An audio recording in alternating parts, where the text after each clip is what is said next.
At 3 in the morning on December 15, 1836, a fire started in the basement of Blodgett's Hotel in Washington. Inside that building was not a hotel. It was the United States Patent Office, and by sunrise, 9,957 patents were ash. 7,000 physical models, working prototypes of American invention from 1790 to that day, were gone. 46 years of the nation's technological memory burned. The official report blamed hot cinders stored too close to wooden beams. The pumps froze. The hoses had holes. An accident. But here is the detail that does not fit the accident story. The building also housed the post office. The post office, at that exact moment, was under active federal investigation for corruption. Its documents survived. Every last sheet. The patents did not. Out of 9,957 patents, fewer than 2,800 were ever reconstructed. That means we know less than 30% of what American inventors had built, tested, and filed before 1836. The other 70% vanished. And the government officially stopped trying to recover them in 1849. Not because the work was done, because they stopped. 1849. By that point, Samuel Morse had already become a national hero. Robert Fulton had already been written into every textbook as the father of the steamboat. The era of great inventors was sealed. The window to challenge those origin stories had closed, and the physical evidence that might have reopened it no longer existed. Hold that fire in mind as we move forward. It happened exactly 3 years before 1839, the year the telegraph went commercial, the year photography became public, the year the modern world acquired its official birth certificate. Someone cleared the ground first. Now let's look at what actually happened in 1839, because the density of it is almost difficult to process. On January 7th, physicist François Arago stands before the French Academy of Sciences and announces that Louis Daguerre has invented a method of fixing light onto a silver plate. The French government buys the patent immediately and releases it to the world for free, an almost unprecedented act. No monopoly, no licensing, just, here it is, take it. 6 weeks later, in February, English scientist William Henry Fox Talbot rushes to publish his own photographic process in London.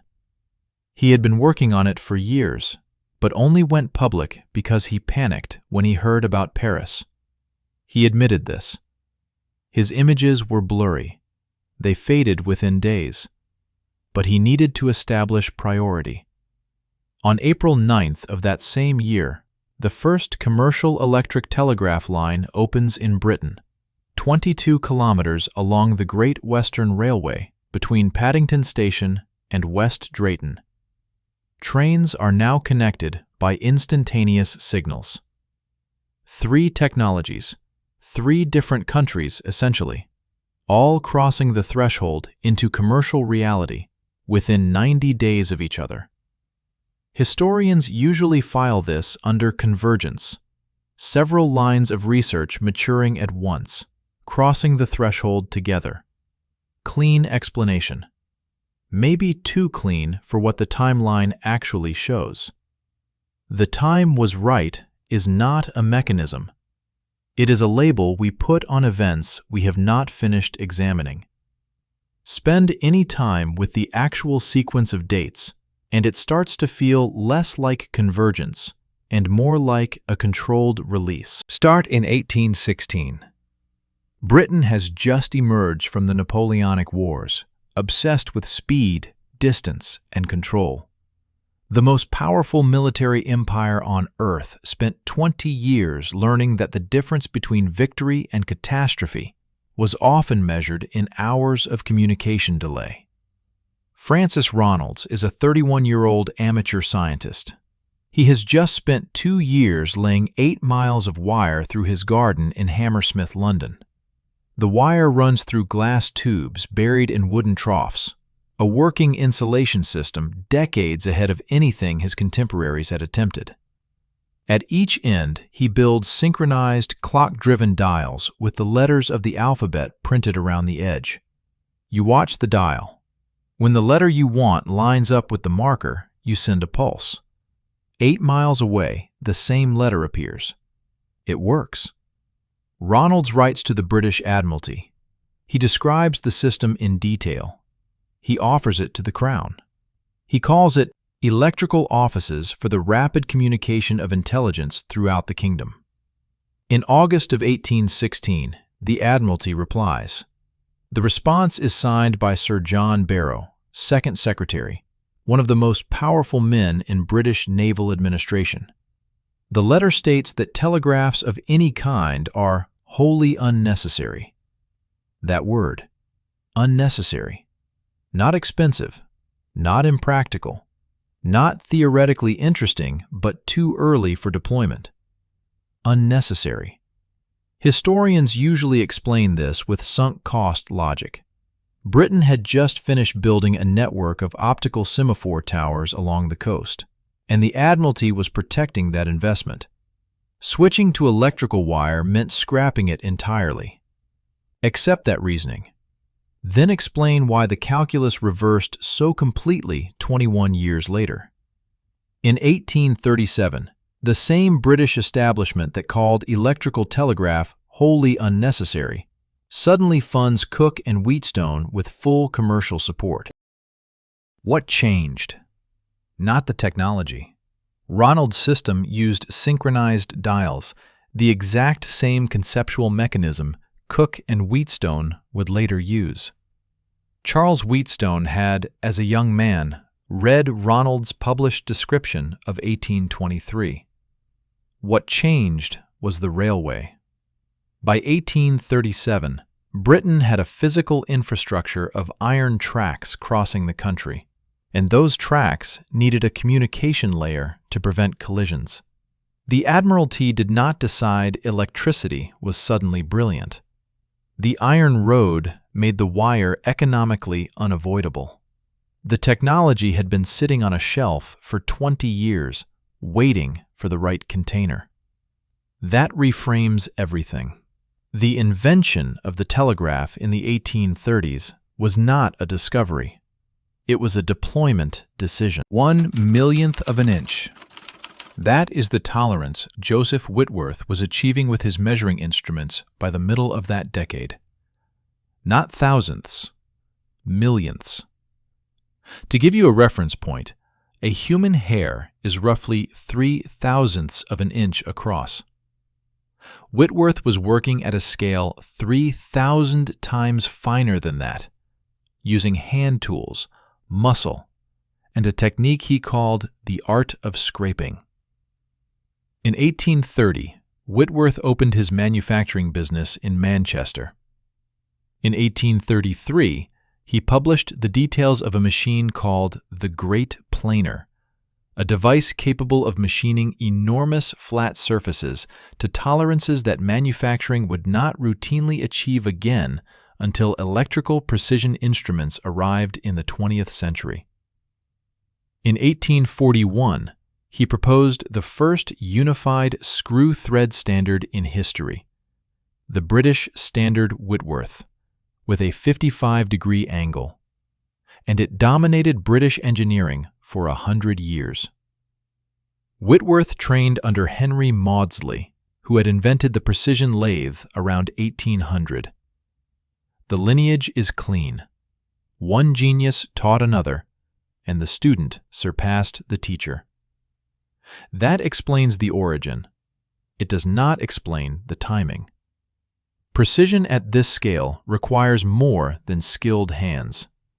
It requires metrology, a shared agreement about what measurements mean, calibration standards that everyone uses, metal supply chains consistent enough that your measurement means the same thing twice. None of that existed as a coherent system in Britain before the 1830s. It appeared as a package within the same decade alongside everything else. The textile industry gets credit for driving some of it. Spinning machines needed repeatable parts. Demand for consistent components pushed suppliers to tighten tolerances. That mechanism is real. But the Great Planer of 1833 was not sized for a cotton mill. It was sized for large marine engine components and heavy locomotive frames, things that barely existed commercially when Whitworth built the machine to make them. He was building for demand that had not yet fully arrived. No futuristic explanation is needed. The anomaly is simpler and more unsettling. Whitworth was scaled for an industrial reality that was only just becoming visible on the horizon. Whitworth's method for creating a perfectly flat reference surface, the foundation of all precision measurement, was not a machine. It was a technique called scraping. 3 cast iron plates worked against each other in rotation, removing tiny high spots by hand with a hardened blade, until all 3 matched within tolerances invisible to the naked eye. That kind of precision did not live on paper. It lived in hands, in pressure, angle, touch, repetition. A blueprint can survive a fire. A hand skill can disappear in a generation. If the apprenticeship chain had broken, Britain would not have lost a workshop trick. It would have lost the base layer of industrial precision itself. In 1832, a man named Joseph Clement assembled the working demonstration of Charles Babbage's difference engine in a London workshop. 2,000 precision parts, gears, columns, register wheels. It calculated. It printed results automatically. It worked. This was, functionally, a mechanical computer. Clement was the most skilled instrument maker in Britain. He had been trained in the same workshop tradition as Whitworth. Every part he built for Babbage was made to the tolerances that Victorian engineering could genuinely achieve. It was not theoretical. It was sitting there, running. The British government had funded the project to that point with £17,500. That number sounds abstract until you convert it. £17,500 in the 1830s was the cost of building approximately 22 steam locomotives. Britain spent the price of a railway fleet on this machine, and then stopped. In 1833, Babbage and Clement had a falling out over money and ownership of the tools. The project froze. In 1842, the government formally withdrew all remaining support. The completed portion sat in Babbage's drawing room gathering dust. The Standard story frames this as a personality conflict and an accounting disaster. The difference engine number 2, using only the manufacturing tolerances available in the 19th century. It worked perfectly. Every calculation correct to 31 digits, which means the technology existed, the precision existed, the money existed, at least in the early years.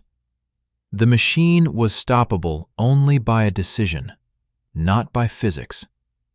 In the same window, 1839 to 1842, the British government was actively funding the expansion of the commercial telegraph network. Money for communication, no money for computation. The choice was not accidental. Connecting people across distances was immediately useful for controlling railways, markets, and military movements. A thinking machine was not. Someone looked at these two technologies and decided which one the world was ready for. In 1838, 62 different people in at least 8 different countries were simultaneously claiming to have invented the electric telegraph. 62. The standard response to this fact is parallel discovery. When science reaches a certain level of theoretical maturity, multiple researchers independently converge on the same solution. It happens. The telegraph was one of those cases. Okay, but look at the spread. Pavel Schilling in Russia demonstrated a 6-needle telegraph in 1832 using a binary code, a full 5 years before Morse showed anything to Congress. Gauss and Weber in Germany had strung a working wire over the rooftops of Göttingen by 1833. Karl Steinheil in Munich had, by 1837, discovered something that Morse would later claim as his own insight, that the Earth itself could serve as the return conductor, eliminating the need for a second wire entirely. Schilling's system was technically more sophisticated than anything Morse built in the same period. It was approved for national implementation by the Russian government in 1837. Schilling died in the same year, and the Russian project quietly dissolved. Why do we know Morse and not Schilling? The simple answer is that Morse was an American professor with political connections in Washington, and he had a business partner, Alfred Vail, who actually designed most of the mechanical components. Morse's first code did not support lowercase letters or punctuation marks. It was not technologically superior. It won because of lobbying, not engineering. The catch-all explanation for 62 simultaneous inventors is that shared scientific journals were circulating the same underlying physics: electromagnetism, galvanism, Ørsted's 1820 discovery that electric current deflects a compass needle. Everyone was reading the same papers. Of course they converged. That is probably true. And it is also exactly what a coordinated release would look like from the outside. Those two explanations are functionally indistinguishable from the outside. That is worth sitting with. There is one more detail worth holding. The first practical use of the telegraph that broke into public consciousness, the event that turned wire into a household word, was not a business transaction or a military dispatch. On January 1st, 1845, a man named John Taywell boarded a train at Slough after poisoning a woman in the town. A telegraph operator sent his description ahead to Paddington. Police were waiting when the train arrived. Taywell was arrested, tried, and executed. The newspapers called the telegraph the cords that hung Taywell.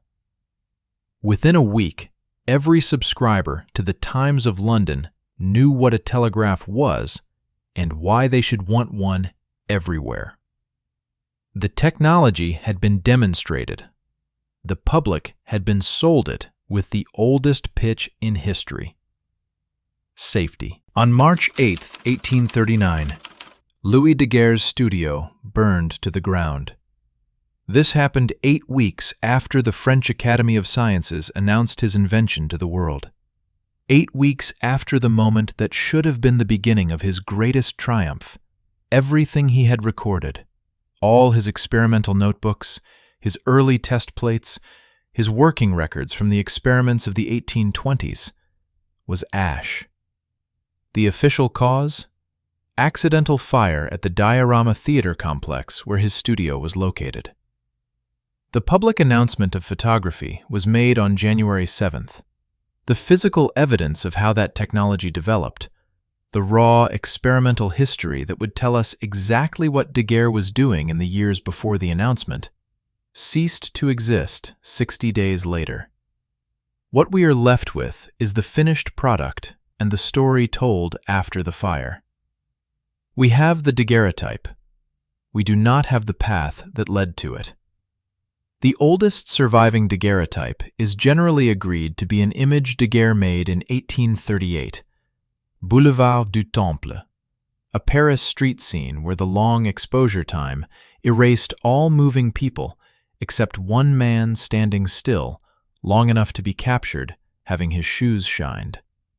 It is a beautiful and haunting image, but it tells us nothing about what Daguerre was doing in the decade before it. Now add this. Talbot's competing English photographic process, announced in February 1839, required a fixative, a chemical that would stop the light-sensitive silver compounds from continuing to darken after exposure. Without it, every photograph would eventually turn completely black. Talbot's early images faded within hours. The solution was sodium thiosulfate, hypo, and the person who identified its fixing properties was John Herschel, one of the most connected scientists in Britain, who described this discovery in the same month, January 1839, that Daguerre's method was made public. The iodine needed to sensitize the silver plates. The hypo needed to fix them.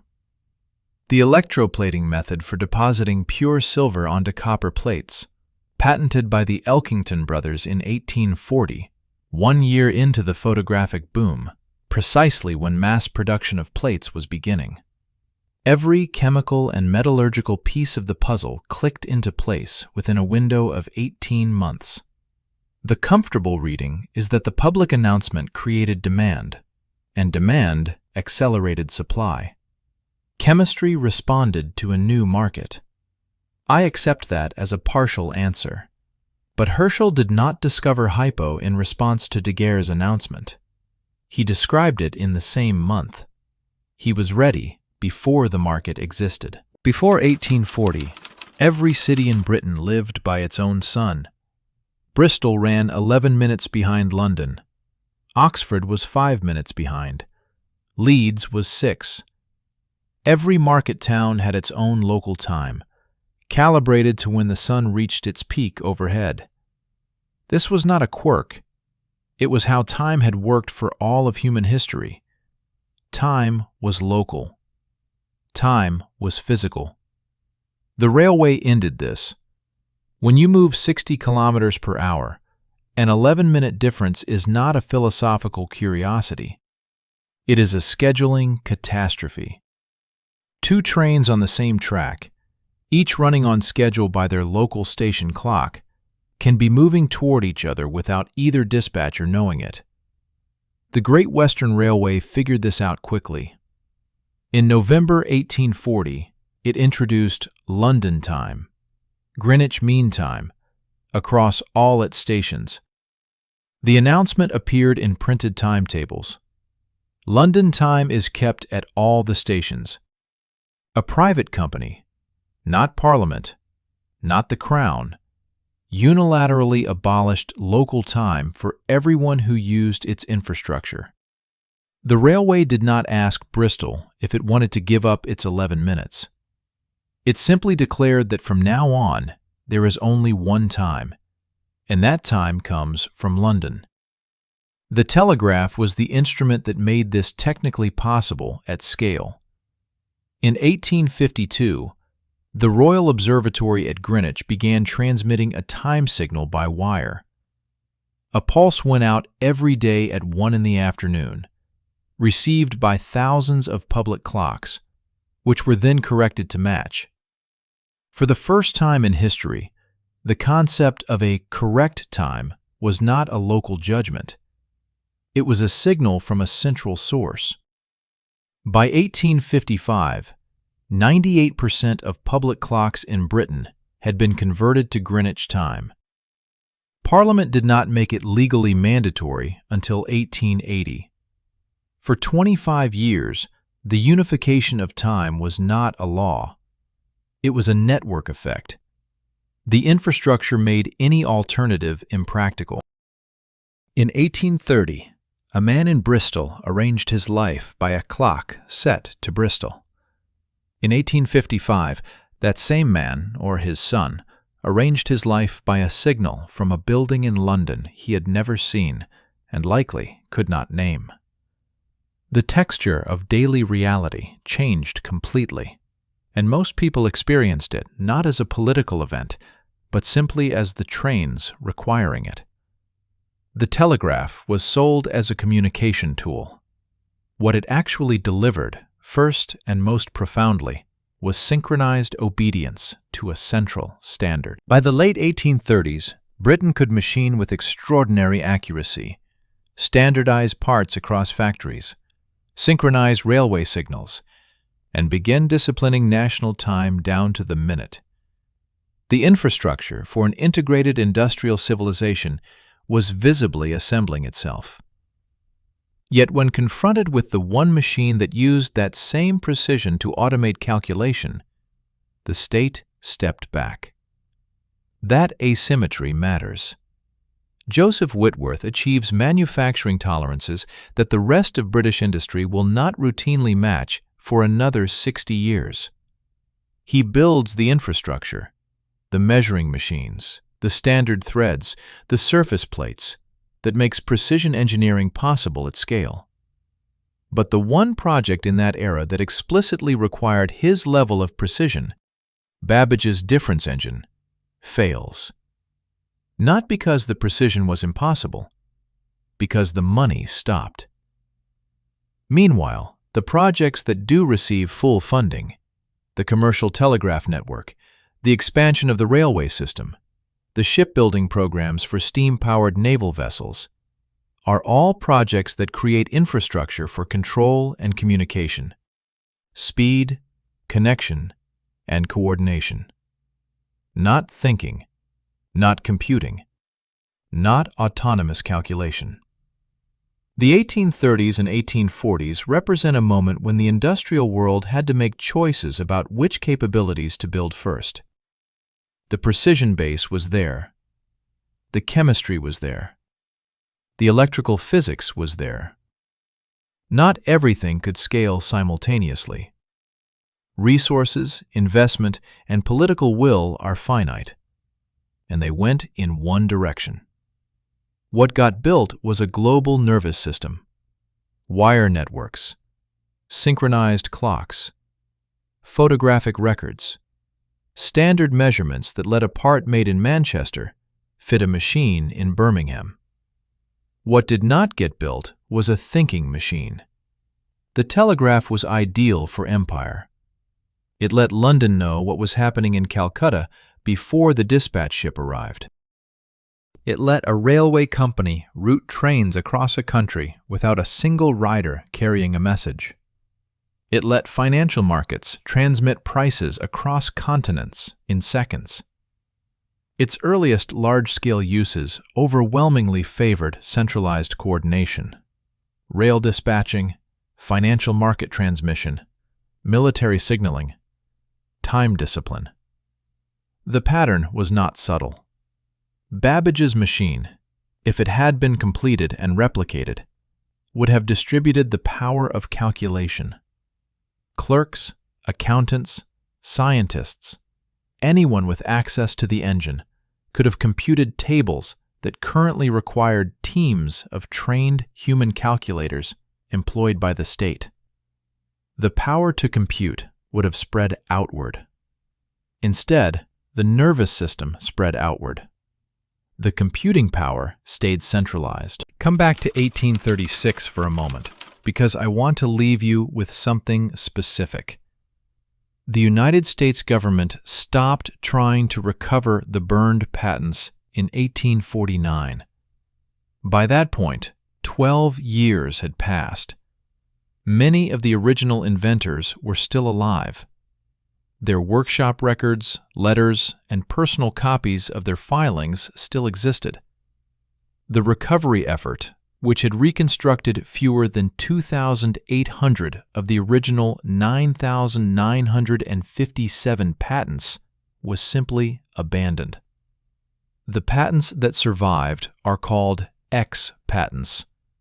You can look them up on the United States Patent and Trademark Office website today. They are numbered.